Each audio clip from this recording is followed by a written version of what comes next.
பகுத்தறிவு பகலவன் தந்தை பெரியார் தனி மனிதர் அல்ல, தமிழர்களை மீட்க வந்த தத்துவம். பெண்ணுரிமை போற்றும் சமூகம் அமைய அயராத உழைத்தவர். கடவுளை கற்பித்தவன் முட்டாள், கடவுளை பரப்புகிறவன் அயோக்கியன், கடவுளை நம்புகிறவன் காட்டுமிராண்டி, கடவுளை மற மனிதனை நினை. மானமுள்ள 1000 பேருடன் போராடலாம், ஆனால் மானமற்ற ஒருவருடன் போராடுவது சிரமமான காரியம். யார் சொல்லியிருந்தாலும் எங்கு படித்தாலும் நானே சொன்னாலும் உனது புத்திக்கும் பொது அறிவுக்கும் பொருந்தாத எதையும் நம்பாதே.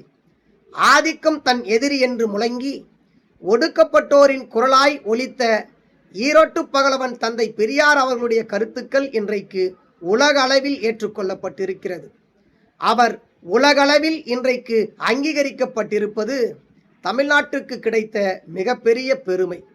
அதனை பறைசாற்றும் வகையில்தான் உலகளவில் புகழ்பெற்ற இங்கிலாந்து நாட்டில் உள்ள ஆக்ஸ்போர்ட் பல்கலைக்கழகத்தில் ஈரோட்டு பகலவன் தந்தை பெரியார் அவர்களுடைய திருவுருவப் படத்தை திறந்து வைக்கப்பட உள்ளது.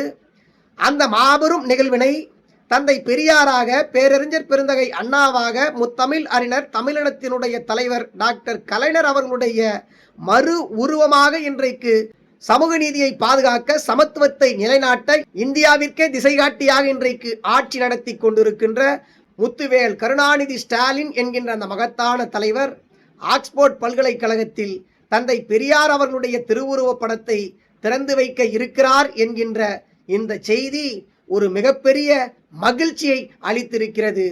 திராவிடம் வாழ்க, வாழ்க தளபதி.